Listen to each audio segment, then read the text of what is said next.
Simulan po natin dito. Ha? Ipakita ko, bago po yung interview, yung exclusive interview natin, mamaya, bago po yon, eto muna, pakita ko. No? Eto po yung front page po ng Saksi ngayon. Ayan, ha? Ito po yung tabloid. Etong Saksi na ito ay hindi ito katulad ng ibang media na nabibigyan ng NMAX na sunod-sunuran po. Ang ibabalita lang nila ay yung magaganda pero yung pangit hindi. Ito po, etong Saksi. Ito po yung tabloid at newspaper at dito rin sa Facebook at sa YouTube. Ito yung talagang nagbabalita as it happens. Kung nangyari, ibabalita. Hindi yung pasipsip sa no? At ayan po, meron po tayong isinulat diyan patungkol kay Bantag. So, I hope makarating kay DJ Bantag tong sinulat patungkol to sa sinulat natin sa kanya. Ayan, nasa front page po, nasa page 4 po ata yung aking article. Ayan, at kung ako ay may panahon, sumusulat po tayo dyan. So, maraming salamat sa Saksi. Suportahan natin, ayos yan. Ayan, katulad nito, ito front page niya. BBM, binobola lang ng foreign investors. Ako ay partially naniniwala dito sa headline nito ng Saksi, no? But partially hindi. Bakit partially oo, partially hindi? Partially oo kasi posibleng binobola din ng mga foreign investor ito si BBM. Kunwari, sige, magpe-pledge kami. Ito, ipe-pledge namin, makakapagbigay ka ng trabaho, magtatayo kami ng negosyo, etc., etc., etc., etc., kung ano-anong sinasabi kay BBM. Posibleng ganun. Pero, pwede rin posibleng ganito. And I think, mas posible itong sasabihin ko sa inyo. BBM, binobola tayo.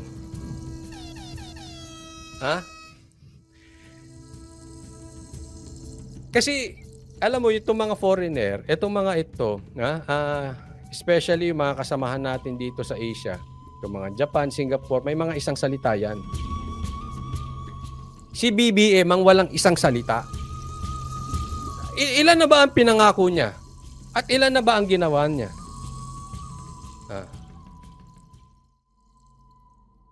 Di ba po? Baka mamaya tayo pinagbubula, ay may nakuha ako dito. Nakapanood ako ng F1 at dahil nanood ako ng F1, meron tayong bagong investment. Makakapag-create ng maraming trabaho. Sa tingin ninyo, yung statement nilang yon, nabobola si Marcos o tayo binobola ni Marcos? Di ba? Ako, ang tinitingnan ko dito, pattern. Kasi maganda ang business side ng Singapore. Ang business side ni Marcos, pangit. Ang kanyang mga promises, pangit. Maaring mali ako. Maaring tama si Marcos. But for the meantime, habang walang proof, ang paniniwalaan ko yung pattern. Anong pattern nakikita ko? Puro lang siya salita, walang nangyayari. Di ba? EDCA, Maharlika, Okada, sibuyas, bigas, asukal, smuggling, hahabulin. May natutupad ba? Wala. Sino gusto niyong paniwalaan ko? I always look at the pattern. Yan ang pattern ni Marcos. Diba? Sabi ni Ruby Herman, Coach, ang Singapore walang korap na politiko dito. Ayan. Correct.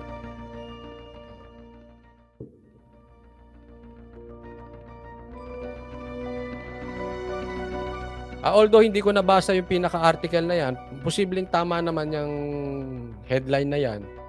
Baka iba lang nasa loob or may other side. Ito naman, isang headline, Comelec, Smartmatic, sisingilin sa dayaan. O ayan. Ah. Babalik sa inyo ang kalat na itinapon ninyo. Kasi dapat ang basura tinatapon sa dapat na lugar. Hmm. Pero eto,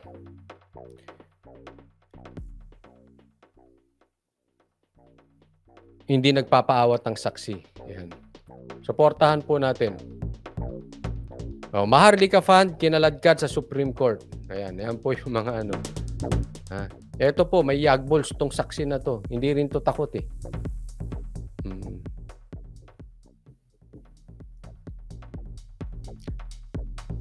An, Beth Lucas, Lenlen, Pajaro, Manapo, thank you po sa Facebook stars An, Beth Lucas, Lenlen, Pajaro, Manapo.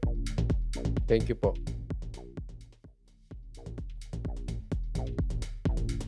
Okay, pasok na po tayo. Ito na, ito po. Ito yung exclusive interview.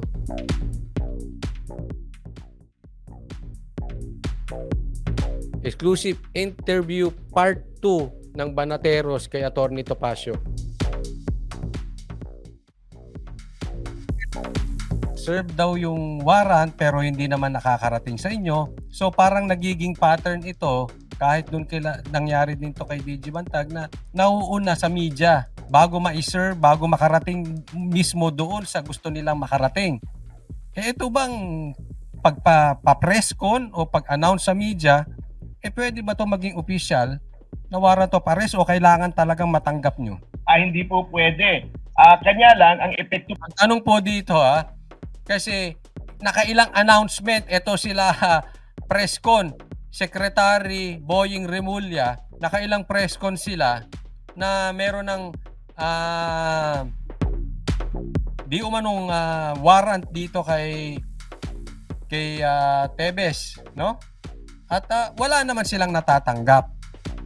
Yun po yung nagiging issue dito. Kaya ito po ang tanong ko, pwede na ba yung announcement sa press con hindi na kailangang matanggap o kailangan matanggap talaga ng kampo ni Tebes? Tatandaan po natin, congressman si Tebes. So meron niyang official na opisina. At si Topacio po ay kilalang kilala. At alam nila ang opisina ni Topacio. So, kung talaga may warrant, madali naman po itong ipadala sa kanila. Ang tanong, bakit parang hirap na hirap ipadala at hindi natatanggap ng kampo ni Tebes etong tong warrant, di umano, pero alam na ng lahat ng madlang people bakit kinuda sa press con. Eto sagot ni Topacio. Po sa isang inaakusahan ng krimen itong yung trial by press con o trial by publicity ni Secretary. Sino ba yung trial by press con na binabanggit niya? Bagamat di niya dinerecho, obviously, para sa akin, si Boying yan. Trial by press con. Secretary Remulla na mayat-maya, umpisa pa po na naapektuhan po, nape-prejudice ang publiko, nape-prejudice ang Department of Justice, yung mga professional doon, ay syempre nakakahuna yung kanilang maaaring maging desisyon doon sa preliminary investigation. Kaya nga po ito ay violation ng due process, nawawala po yung impartiality. At mulat sa pulpa po, ilang araw pa lamang nagsasasalita na si Secretary Remulla na may kinalaman si Congressman Tebes, ganito ganon, wala pa ngang preliminary investigation.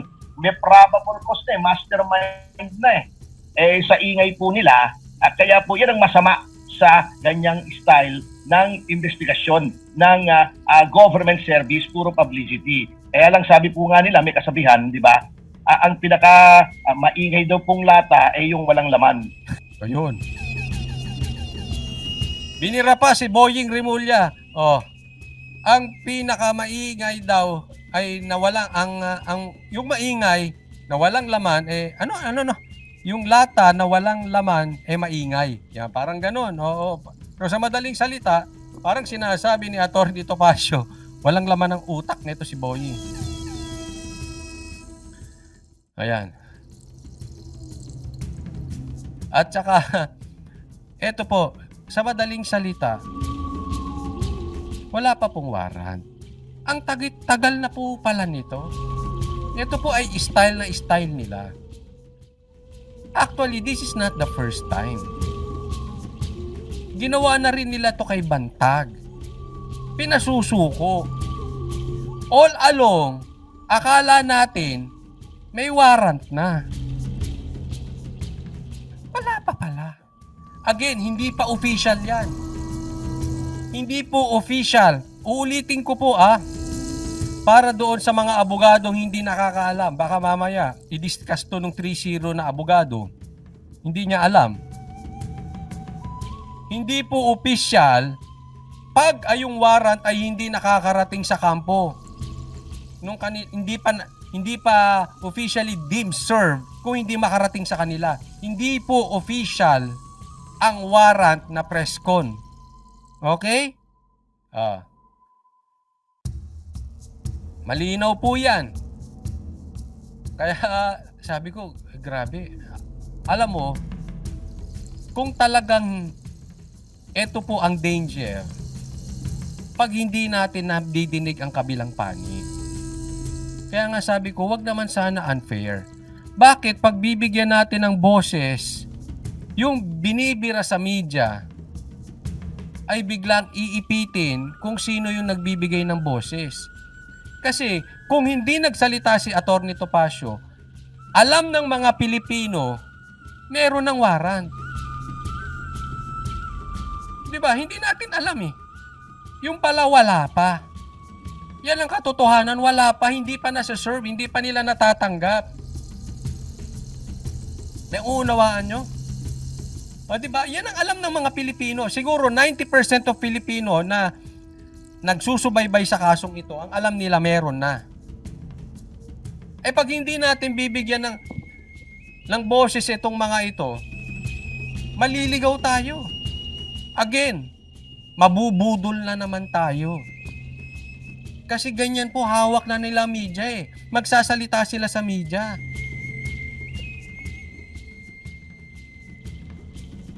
Paano saan sila makakapagsalita?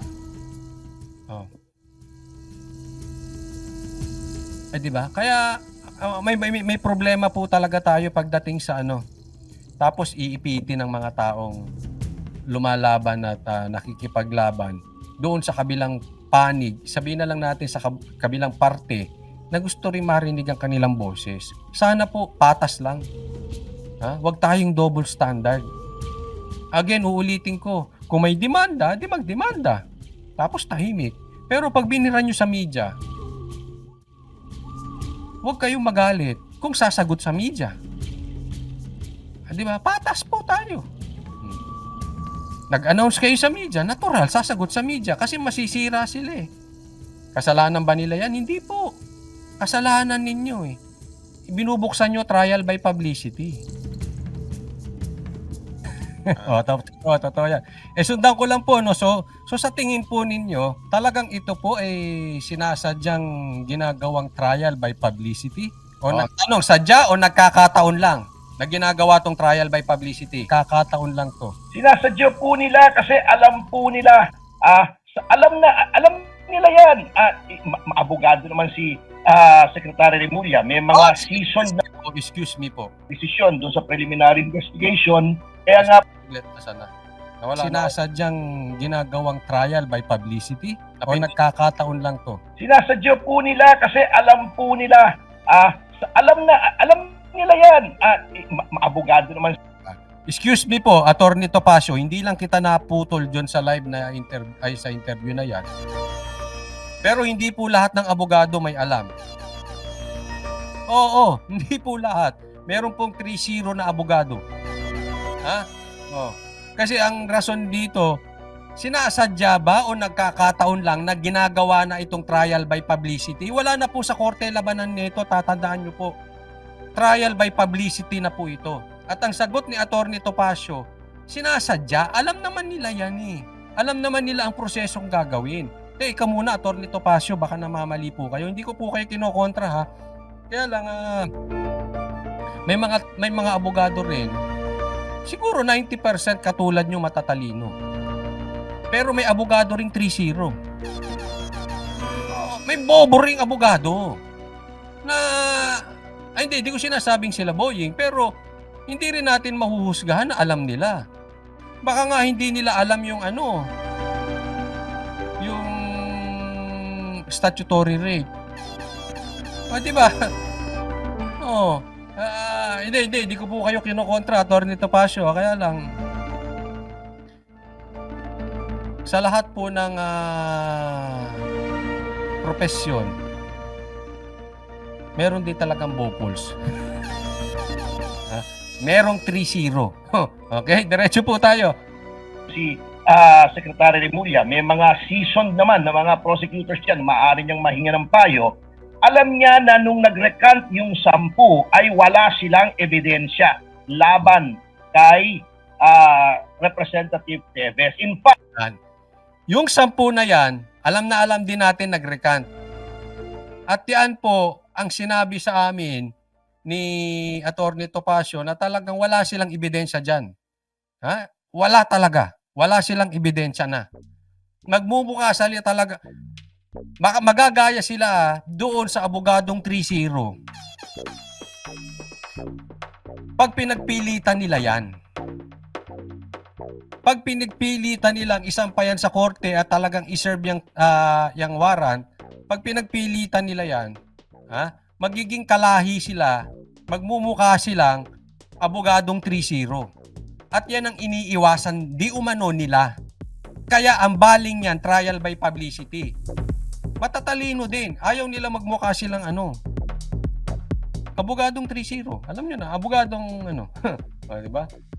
yung decision po na yung Sabi ni Herman, kasi yung abogadong 3-0 may sariling batas. Correct. Gumagawa ng sariling batas yung abogadong 3-0. Ayaw nila magaya doon. Ayaw nila. Kaya alam din nila yung parte na yan. Anong solusyon? Trial by publicity. Yan. resolution ng panel na kakakuha lang po namin, hindi nga binanggit yung recantation, parang hindi nag-i-exist. Sabi dito, may new name na 3-0. Oo, ano ba? 3-0. 3-0 talaga eh. Wag nyo nang babanggitin yung pangalan. Wag po kayo magbabanggit ng pangalan ng ibang vlogger, lalo yung bobo. Lalo yung 3-0, ha? Wag na po natin bang. Basta yun na lang. Yan lang ang new name, 3-0. Pwede ba naman yon? May recantation, yung mga nag-recant po ay iniharap doon sa panel para reaffirm under oath yung kanilang recantation. Yet, doon sa resolution na ginawa nila, hindi nila nabanggit yon. Ngayon, ako gusto ko na nga actually, sabi ko nga sa aking statement, na part of me wants the trial to proceed. Alam niyo kung bakit? Curious ako kung anong ebidensya ang pipresenta nila sa court. Ganda nun, ha? A part of Atty. Topacio, and I agree with you, Atty. Topacio, also, pasensya na po, also a part of me, gusto ko nang matuloy. Sa totoo, gusto ko matuloy. Kasi, gusto ko makita anong papakita nilang ebidensya ron. Tandaan po natin, ang isang tao, pag nagsasalita, mag-isa, mukhang may kwenta. Tama po. Tama, di ba? Okay. Nung nakaharap nitong si abogadong 3-0, yung kanyang katapat, nagmukhang latang walang laman, di ba? Nagmukhang tongo, as in literal, nagmukha siyang tongo. Ito po yung sinasabi ni Atty. Topacio. Kaya nga patawa-tawa siya dyan eh. Parang gusto ko, part of me, ako rin gusto ko matuloy. Kasi magmumukha silang abogadong 3-0 doon. Alam mo yung mga kanilang mga sinasabi nilang ebidensya? Pag yan na cross-examine, sabi ko sa inyo, daig nyo pa si 3-0. Ganun na po kababaw yun. Doon sa mga nakapanood, nagmukha talagang tongo si 3-0 doon. Ano ihaharap nilang ebidensya dyan? Diba? Kaya sabi ko, sige, matuloy na yan. Yan ang gusto niya. Baka pagdating sa korte, baka paglalaruan nito.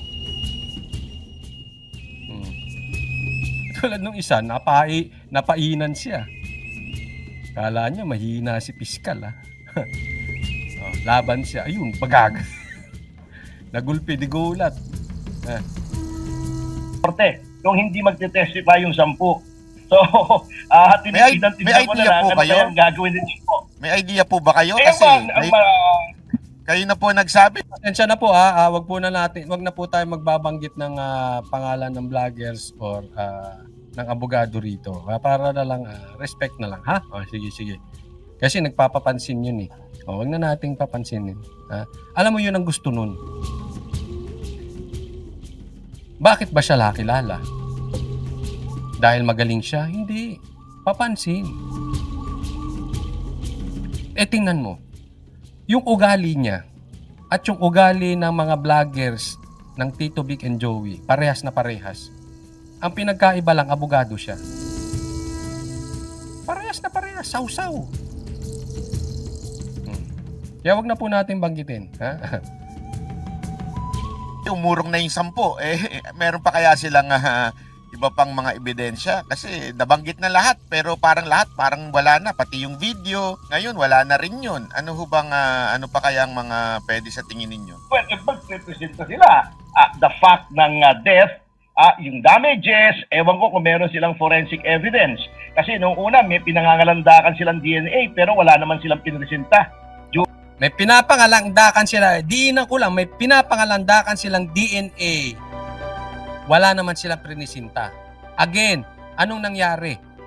Bunganga. Anong nangyari? Presscon. Attorney Roque, pasok. During preliminary investigation. Di ba? Ang ingay pa nga nitong kaibigan natin, si Harry Roque. Na DNA evidence daw, conclusive, etc. Wala naman po kami nakikita ng DNA evidence. At Ayan. Yan ang sinasabi ko, isa ka pa, Attorney Roque. Nakisawsaw ka dyan. Meron ka pa sinasabing DNA. Asaan? Wala naman silang prinisinta. DNA po. Ang ibig sabihin ng DNA, ayan po ay forensic evidence. Hindi po DNA yung eyewitness. Hindi po DNA yung salaysay ni spaghetti. Hindi po DNA yung salaysay ni Ferrari. Hindi po DNA yung mga salaysay ng mga kapitbahay.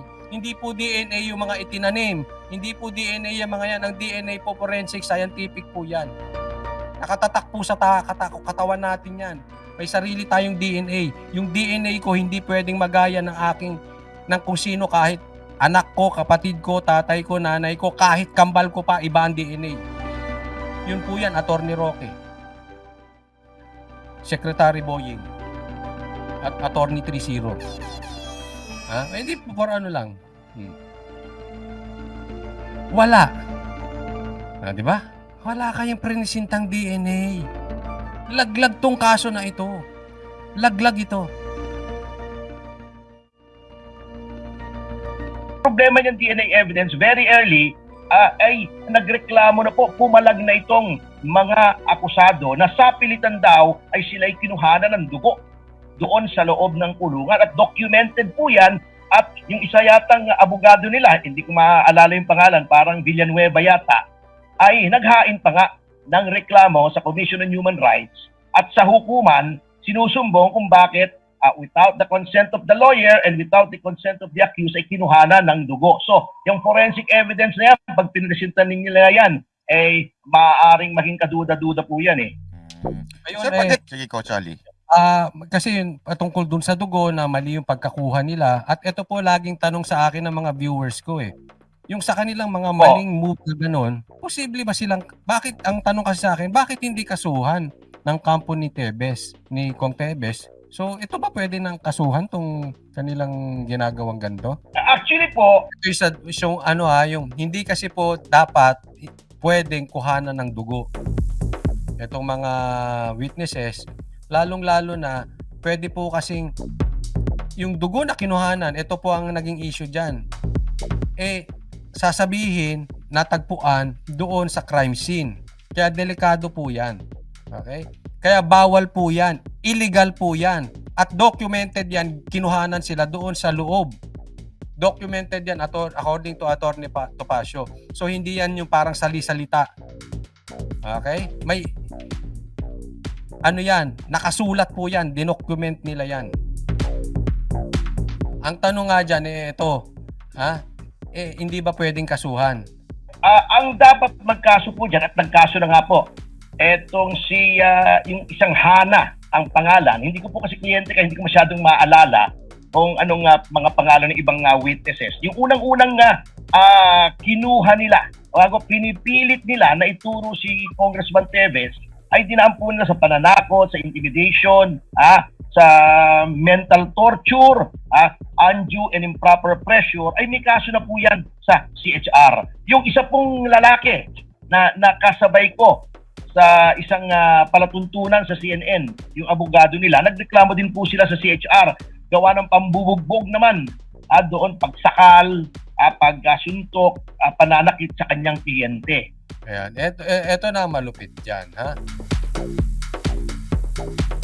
Meron ng pangnanakit na ginagawa. Ayan, kailangan malaman niya ng mga Pilipino. Hindi po yan. Alam mo, pagka sila nagpa-press con, pag sila nagsalita, parang they are so holy. At ito sila Bantag, sila Teves. Ang sasama. Parang ganun, lumalabas ang sasama. Na sila ang babae. Pero again, hindi naman natin sila pinagbibintangan. Pero maaaring hindi sila nang bugbog. But definitely may pambubugbog, may pananakit na nangyayari. So in short, may pinipilit. So ito na po yung mga kinakaso at documented naman po na talagang they were trying to extract confessions, extrajudicial confessions. Ulitin ko, documented po. Ibig sabihin, nakasulat, nakafile, may ebidensya. Hindi lang in-announce. Ibig sabihin, yung salita nito, si Atty. Topacio, back up by evidence, back up by documents. Hindi yung magsasalita ka sa press con, tapos wala na pala. Kinuha sa bula. Yun po ang ibig sabihin, Documented, maliwanag. True. Torture, intimidation, threats. So talagang dyan po natin makikita na talagang yung legal bankruptcy noong position ng prosecution. Okay, so parang sinasabi niyo po, Atty. Topacio, na walang basihan lahat ng ito. So pagdating doon sa 10 inakusahan, meron silang ebidensya ron. Pero dito kay dating Congressman Teves, ang sinasabi niyo po ay wala silang ebidensya na magli-link sa kanya dahil nga recanted na po yung mga supposedly sworn statements, yung initial na sworn statements ng 10. Ngayon, kung ganun, so parang ang dating po sa ating mga followers pinopolitika si Congressman Teves. Ngayon po, bilang isang abogado, ano po kayo yung pwede nyo pong gawin para questionin yung probable cause na nahanap nung DOJ para yan ay mag-push through sa korte na? Meron po bang paraan? Meron pa po ba? Hindi po namin alam Meron po. Actually, we have to go through the process kasi alam niyo po, Boss Dada, talaga namang from the start, kahit alam namin na walang mangyayari, out of respect, not to Secretary Remulla, but for the rule of law and the justice system, lumahok po kami sa lahat ng preliminary investigation. At ngayon po, we will continue availing of the remedies under the law. Kami po sa batas lang. Ito pong finding of probable cause ng DOJ, pwede pong i-appeal yan sa Secretary of Justice via petition for review. Kanya lang, ang sabi po namin, uupuan lang yan. Maniwala kayo hindi. Sino ba Secretary of Justice? Ayun po yung remedies. Sila po ay nakikipag-participate. So, ibig sabihin, sila ay sinusunod nila ang proseso. Kung anong kailangan, nagpa-participate sila. Ginagawa nila yung dapat. Ang isa sa remedies, one of the remedies ay itong sa Secretary of Justice. Which is, walang mangyayari dyan. Sino ba yun? Di ba si SOJ? Talo yan. Alam nga namang, kontrahin ni Secretary Remulla yung from day one ay sinasabi na niyang may kasalanan si Congressman Teves. But nonetheless, to respect the rules of procedure, to respect the law, nag-apelya pa rin po kami sa kanya. Kung walang mangyayari po roon, pwede naman po kaming umangat o umakyat sa korte to question probable cause. Yung expulsion naman po ni Congressman Teves, pwede rin po kaming dumulog sa hukuman at tingnan po natin because this is a case of first impression. If for anything else, ma-enrich po natin ang jurisprudence. Excuse me po, Attorney Topacio. Medyo controversial po yung jurisprudence. Kasi depende sa gagamit ng jurisprudence. Ito kasing jurisprudence na ginamit ni 3-0, mali pala. Ha? Oh. Hindi, pero seriously, hukuman lang talaga. Wala na silang aasahan. Wala na silang aasahan dito sa executive. Wala na. Obviously, alangan na mga daw kukontrahin ni Boying yung kanyang mga pinagsasabi dati na case closed na. Hindi magmumukha siyang 3-0. Magmumukha siyang attorney 3-0 o vlogger 3-0. Okay. Sabi ni Rochelle, Coach, alisin mo na yung attorney nakakairita sa tainga. Sabihin mo na lang 3-0. O sige, tama. Very good suggestion. Ba't di ko ba naisip? Eto si vlogger 3-0. Dito si vlogger 3-0.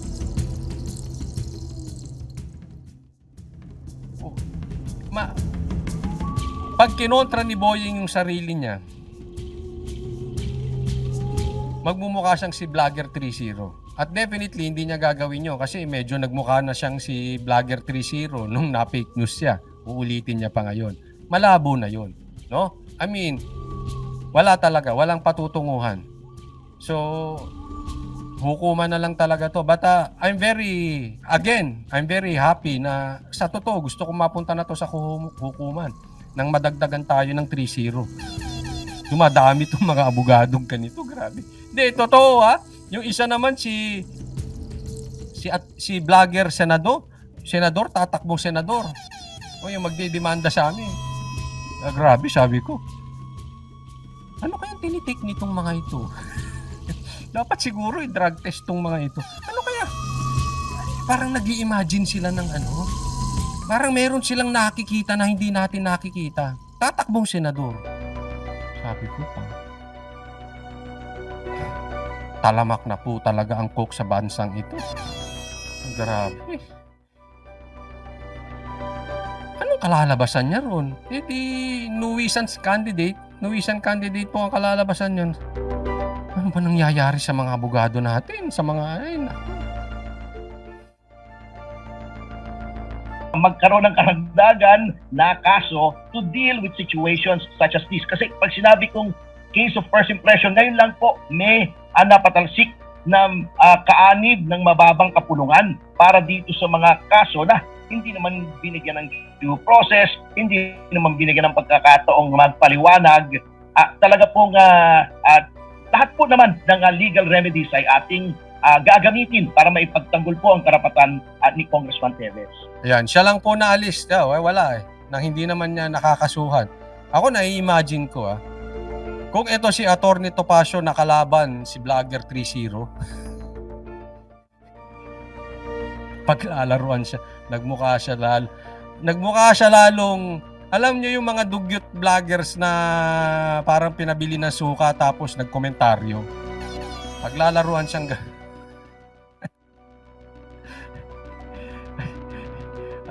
alam mo yung parang pinabili ng suka tapos dumating doon yung pinakamagaling na PBA player nag-basketball. Ganun ang mangyayari pagka nangyari, nagkatapatan. At yung iba pa po, kasi yung 10 po, sabi nyo nga, recanted na. Anong sasabihin nun pagdating sa court? Alam nga naman, bawiin nila yung recantation nila, edi siguradong kulong na sila. Correct. Anong sasabihin nun sa korte? Yung pinagmamalaki nila, ni-recant na nga. Wala. Kaya ituloy mo na yan. Ituloy nyo na yan. Please lang. Gusto ko makapanood ulit ng ng comedy. Excited ako. Sabi ko, makakita na naman akong vlogger 3-0. Ay, nako.